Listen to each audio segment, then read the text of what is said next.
The Gemara Masechet Brachot Chav Gimel tells us that a person, before he prays, he has to make sure to check himself if he has to go to the bathroom. The Gemara says a person who needs to go to the bathroom and prays, you should not pray. You should not pray if you have to go to the bathroom. And if you prayed and you have to go to the bathroom, it's a tefillah to'eva. It's an abomination. The tefillah doesn't count. The Gemara says, when does it count? Does it not count your prayer? When a person cannot hold himself. The Gemara says, how long is this? Parsa. Parsa is the amount of time it takes to walk 72 minutes worth of walking. If a person cannot hold himself 72 minutes, then he had to really go within 72 minutes. So then even if he prays, his prayer does not count whatsoever because he had to go to the bathroom. It doesn't count. His prayer does not count.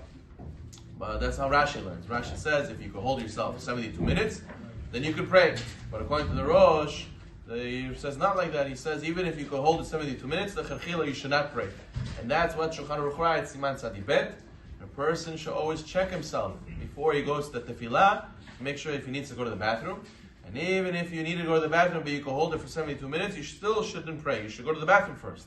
But if a person prayed, even though he had to go to the bathroom, but if he can hold himself, then his prayer does count. But if he couldn't hold himself 72 minutes and he prayed, his prayer is not a prayer. So the person has to make sure he has to wake up early in the morning with enough time to go to the bathroom properly, to be able to not have something bothering him during the prayers. He should go give himself enough time to get to shul or go home before mincha to be able to go to the bathroom properly. Because if he cannot hold himself, he cannot pray. Also, the Gemara Masechet Brachot, the Vyod says that a person should give tzedaka before he prays. As the pasuk in Tehillim says that Hashem will see our face through the tzedakah. V'aniach hazeh panecha b'tzedakah. When a person gives tzedakah, Hashem hears his prayer more. That's what Shulchan Aruch writes also in Siman Tzadi Bet. However, the Mishnah Berurah writes that it's not proper that people collect tzedakah or give tzedakah during Kriyat Torah or Hazara. During Hazara or Kriyat Torah, it's a time where people need to focus, need to answer. And if people are going around collecting tzedakah or people busy putting money in the tzedakah, they're not going to be able to focus, they're not going to be able to answer properly. So that's the Mishnah Berurah, right? It's not proper during those times to give or collect tzedakah.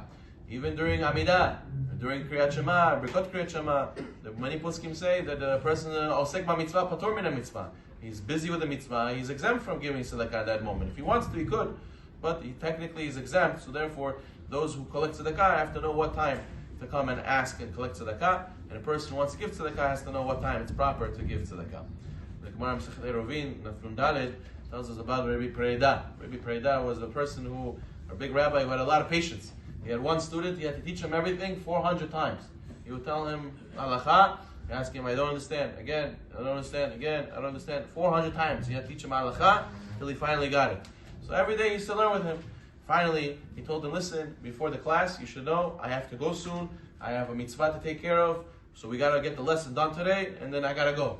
So he taught him 400 times, and that day the student still doesn't get it. He says, I don't understand. I taught you 400 times, you always get it. He says, no, listen, since you told me you have to go soon, so it made me nervous, I couldn't pay attention, I thought you were going to leave any moment. So I wasn't focusing, I didn't pay attention. So he said to him, okay, I'll teach you again. He taught him another 400 times. He finally got it. Then a heavenly voice came out and said, you have a choice. You are from Shammai, they want to reward you either 400 years to your life, or you and your whole generation will go Olam Haba.